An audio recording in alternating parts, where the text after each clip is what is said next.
Hi friends, வணக்கம். Welcome back to Indian kitchen Tamil.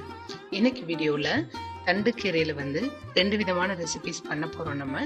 அதாவது தண்டுக்கீரை சாம்பார், அது கூடவேவும் கீரை கடையல், இந்த ரெண்டும் பண்ண போகிறோம். தண்டுக்கீரையில் வந்து நிறைய ஹெல்த் பெனிஃபிட்ஸ் இருக்குதுங்க. எங்கள் வீட்டு தோட்டத்தில் வந்து நாங்கள் தண்டுக்கீரை போட்டிருக்கோம். இன்னைக்கு தான் அதை நான் பறித்தேன். அதனால இந்த 2 ரெசிபி வந்து உங்க கூட ஷேர் பண்ணிக்கலாம்னு நினைக்கிறேன். இந்த தண்டுக்கீரையில் பார்த்தீங்கன்னா calcium, phosphorus, iron, vitamin C, vitamin B complex, fibre, இதெல்லாம் வந்து நிறைய இருக்குதுங்க. இது வந்து பெண்களுக்கு ஏற்படக்கூடிய பீரியட்ஸ் ப்ராப்ளம்ஸ் வந்து நல்லா வந்து கண்ட்ரோல் பண்ணுது. அது கூடவேவும் வெயிட் லாஸ் பண்றதுக்கு வந்து ரொம்ப ரொம்ப ஹெல்ப்ஃபுல்லா இருக்கு. இதுல நிறைய ஃபைபர் இருக்கிறதுனால பிளட்டை வந்து நல்லா பியூரிஃபை பண்ணுது. அதே மாதிரி டைஜஷனுக்கு வந்து ரொம்ப ரொம்ப ஹெல்ப் பண்ணுது. அல்சரையும் வந்து நல்லா குணப்படுத்துதுங்க. இவ்வளோ ஹெல்த் பெனிஃபிட்ஸ் இருக்கக்கூடிய தண்டுக்கீரையை வந்து நம்ம கண்டிப்பா வீட்டுல வளர்க்கணும். அதே மாதிரி ரெகுலரா நம்மளுடைய உணவுல வந்து சேர்த்துக்கிடணும்.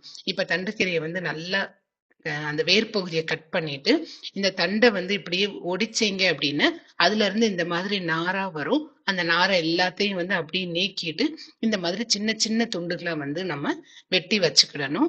இப்ப பாருங்க, நான் வெட்டி வச்சிருக்கிறேன். ஒரு கட்டு நான் வந்து தண்டுக்கீரை இன்னைக்கு நான் பறிச்சேன். அதுல வந்து எனக்கு இவ்வளவு தண்டு கிடைச்சிச்சு. அதை வந்து நல்லா வந்து வெட்டிட்டு நல்லா சுத்தம் பண்ணிருங்க. மண் இருக்கும், 2-3 தடவை வந்து நல்லா அலசிடுங்க. அது கூடவேவும் ஒரு சின்ன சைஸ் எலுமிச்சம்பழம் அளவுக்கு புளி வந்து எடுத்து ஊற வச்சுக்கோங்க. நம்ம இப்ப தண்டு சாம்பார் செய்ய போறோம். தண்டு சாம்பார் செய்யறதுக்கு வந்து வெங்காயம், தக்காளி, இந்த தண்டு இது மட்டும்தான் போடணுங்க. மற்ற சாம்பார் செய்யற மாதிரி முருங்கைக்காய், கத்திரிக்காய் இதெல்லாம் எதுவுமே நம்ம இந்த சாம்பார்ல போடக்கூடாது.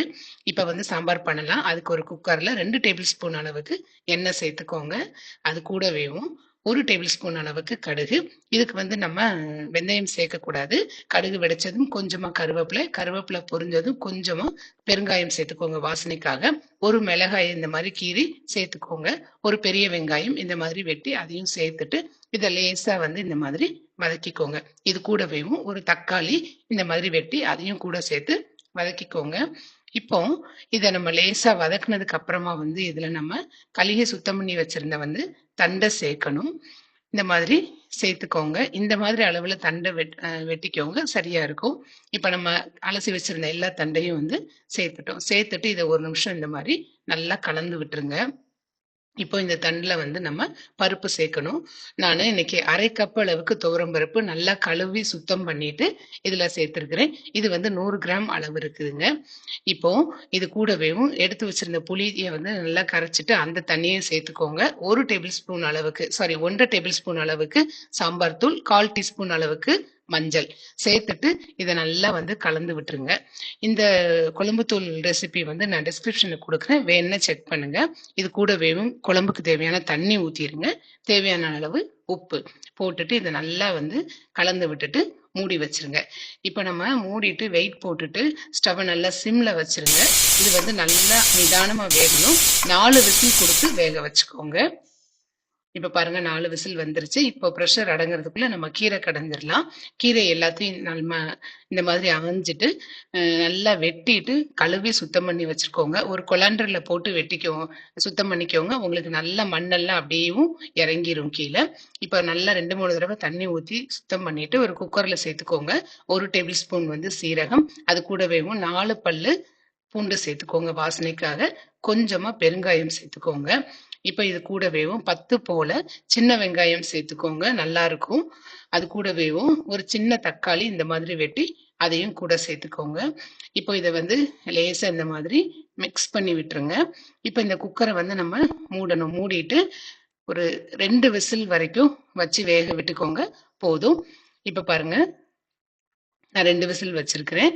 ப்ரெஷர் எல்லாமே அடங்கிருச்சு. நான் வந்து குக்கரை இப்ப திறந்துட்டேன். பாருங்க, நல்லா வெந்துருச்சு கீரை.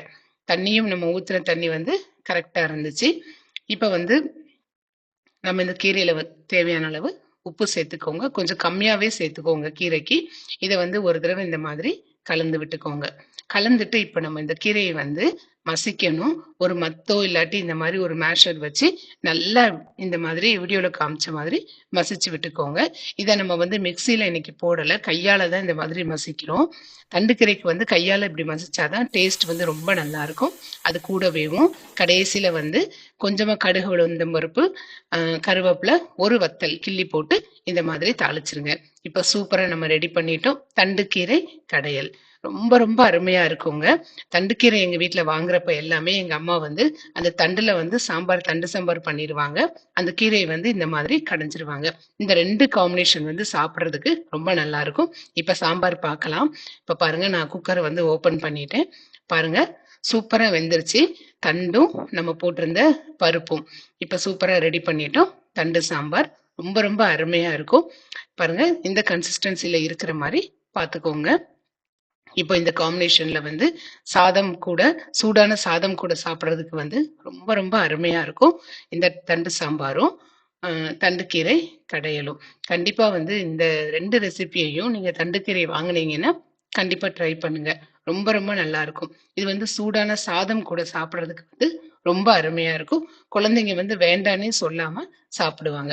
தண்டுக்கீரையில வந்து மற்ற கீரைகளை காட்டிலும் ரொம்ப வந்து அ மருத்துவ குணங்கள் இருக்குதுங்க. அத கண்டிப்பா நம்ம உணவுல அடிக்கடி சேர்த்துக்கிடணும்.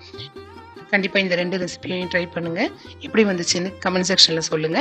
இந்த வீடியோ உங்களுக்கு பிடிச்சிருந்துச்சுன்னு மறக்காம இந்தியன் கிச்சன் தமிழுக்கு சப்ஸ்கிரைப் பண்ணுங்க. தினம்தோறும் திருமண விருந்து உங்கள் இந்தியன் கிச்சன் தமிழில். Thank you.